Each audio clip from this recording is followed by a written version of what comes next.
जय हिंद। देखिए, आज की इस वीडियो में हम भारतीय संविधान के टॉप 20 मोस्ट इंपॉर्टेंट क्वेश्चन करेंगे जो कि आपके परीक्षाओं में बार बार पूछे जा रहे हैं और आने की संभावना है। ये वीडियो आपके सभी एग्जाम के लिए इंपॉर्टेंट है, तो वीडियो अंत तक देखिएगा। पहला प्रश्न देखिएगा, भारतीय संविधान की व्याख्या करने वाली अंतिम संस्था कौन सी है। देखिए, भारतीय संविधान की जो अंतिम व्याख्या करता है वो आपका सुप्रीम कोर्ट करता है। सुप्रीम कोर्ट भारतीय संविधान की अंतिम व्याख्या करता है। सुप्रीम कोर्ट संविधान में निहित जो प्रावधान तथा उसमें उपयोग की गई जो शब्दावली जो है उनके विषय में अंतिम कथन प्रस्तुत करता है सुप्रीम कोर्ट। अगला देखिएगा, राज्यसभा के बारे में कौन सा कथन गलत है। राज्यसभा के बारे में इनमें से कौन सा कथन है जो गलत है। ए कहता है कि राज्यसभा एक स्थायी सदन, तो ये राइट आंसर है। राज्यसभा क्या है, एक उच्च सदन है जिसे स्थायी सदन भी कहा जाता है। राज्यसभा की जो पहली बैठक है 3 अप्रैल 1952, ये भी सही है, पहली बैठक 3 अप्रैल 1952 को हुई थी। तीसरा कहता है कि राज्यसभा के 12 सदस्य जो है उन्हें राष्ट्रपति द्वारा मनोनीत किया जाता है, तो ये भी सही है। चौथा ऑप्शन है राज्यसभा के 1/3 सदस्य प्रतिवर्ष रिटायर होते हैं, ये गलत है। प्रतिवर्ष नहीं, जो राज्यसभा के 1/3 सदस्य हैं, 1/3 जो सदस्य हैं प्रति 2 वर्ष में क्या होते हैं, 2 वर्ष में रिटायर होते हैं। अगला देखिएगा, अगला प्रश्न है, निम्नलिखित में से कौन राष्ट्रपति को यूपीएससी के अध्यक्ष को हटाने की सिफारिश कर सकता है। राष्ट्रपति को यूपीएससी के अध्यक्ष को हटाने की सिफारिश कौन करता है, तो राइट आंसर है राष्ट्रपति जो होता है उसे राष्ट्रपति को यूपीएससी के अध्यक्ष को हटाने की सिफारिश सुप्रीम कोर्ट करता है। सुप्रीम कोर्ट जो होता है वो राष्ट्रपति को यूपीएससी के अध्यक्ष को हटाने की सिफारिश करता है। अगला देखिएगा, समाजवादी शब्द भारतीय संविधान में अंतर्निहित था, इसे स्पष्ट कौन से संविधान संशोधन के बाद अपनाया गया। देखिए, तो इसे स्पष्ट जो है वो 42वें संविधान संशोधन के बाद अपनाया गया। समाजवादी शब्द को 42वें संविधान संशोधन के बाद स्पष्ट रूप से अपनाया गया।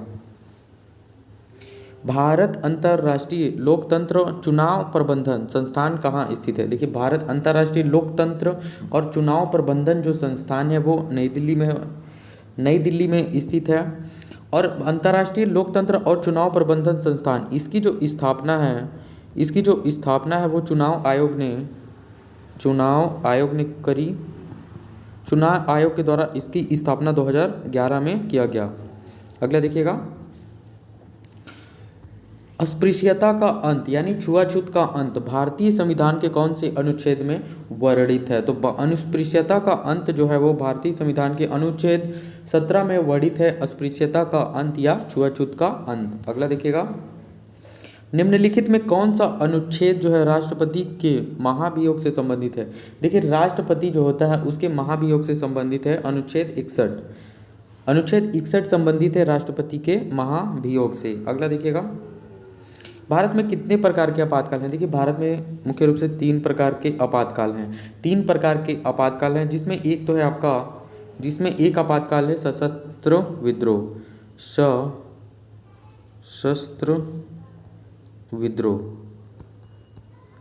एक तो हो गया सशस्त्र विद्रोह, और दूसरा है वित्तीय संकट के कारण भी आपातकाल लगता है, वित्तीय संकट। और तीसरा है संवैधानिक तंत्र की विफलता, संवैधानिक तंत्र।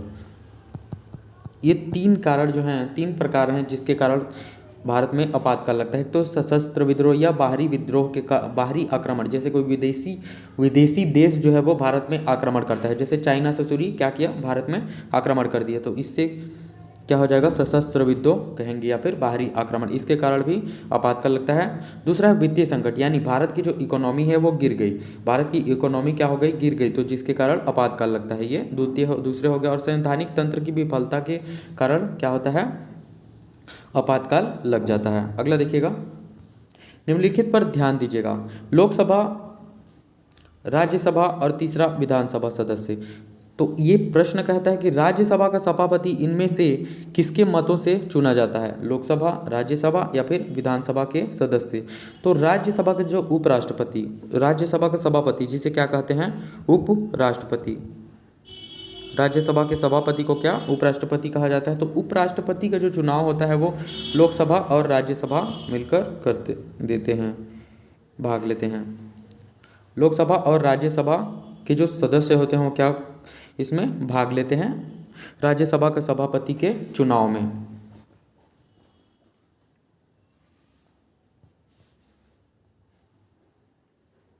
राष्ट्रीय एकता परिषद की स्थापना कब की गई? देखिए, राष्ट्रीय जो एकता परिषद है उसकी स्थापना 1961 में, 1961 में राष्ट्रीय एकता परिषद की स्थापना की गई। यह एक सरकारी क्या है, सलाहकार निकाय है।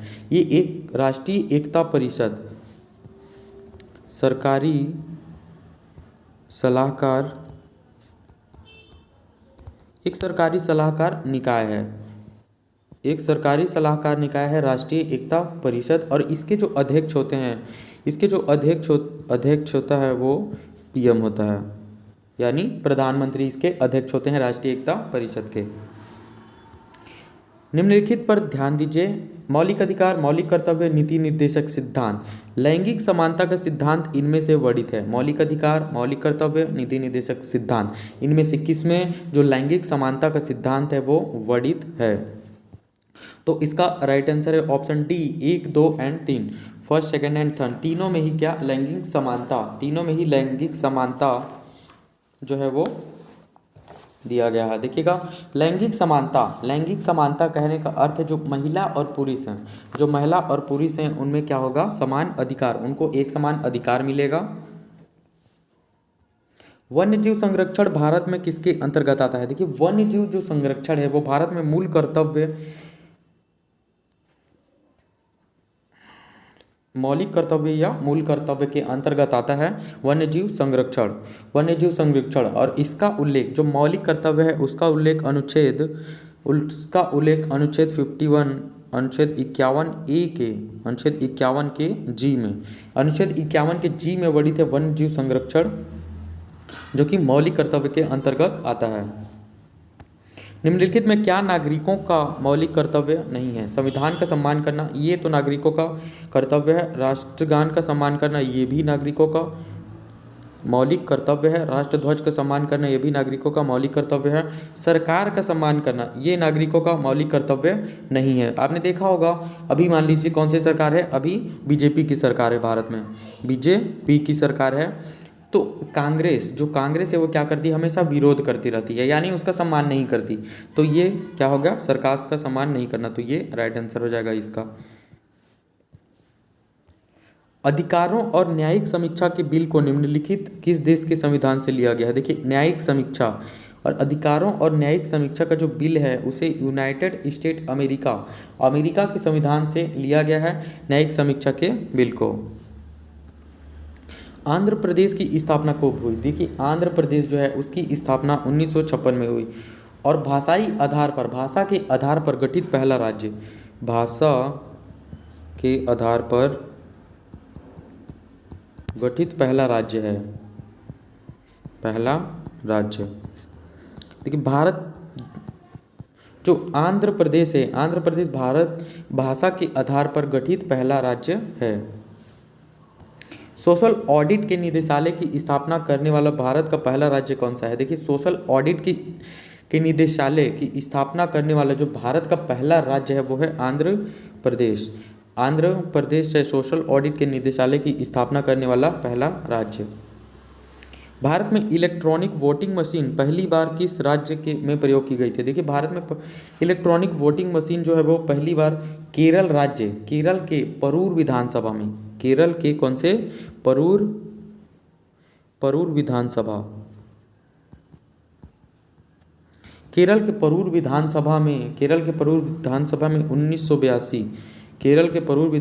1982 में इलेक्ट्रॉनिक वोटिंग मशीन का पहली बार प्रयोग किया गया था। भारतीय संसद में शून्यकाल कितने बजे शुरू होता है? देखिए, भारतीय जो संसद है उसमें शून्यकाल जो होता है वो 12 बजे शून्यकाल प्रारंभ होता है। ये जो शून्यकाल है वो प्रश्नकाल के ठीक बाद प्रारंभ होता है शून्यकाल 12 बजे। अगले देखिएगा, भारतीय संविधान का अनुच्छेद 25 से 28 संबंधित है। देखिए, भारतीय संविधान का जो अनुच्छेद 25 से 28 है वो धर्म की स्वतंत्रता की बात करता है, वो धार्मिक स्वतंत्रता का अधिकार देता है। नेक्स्ट है, वर्तमान में भारत के राष्ट्रपति कौन है? ए द्रौपदी मुर्मू, बी रामनाथ कोविंद, सी यशवंत सिन्हा या फिर डी इनमें से कोई नहीं। ये जो प्रश्न है आप इसका आंसर मुझे कमेंट सेक्शन में कमेंट करके बताइएगा और वीडियो कैसा लगा वो भी कमेंट करके बताइएगा। Thank you.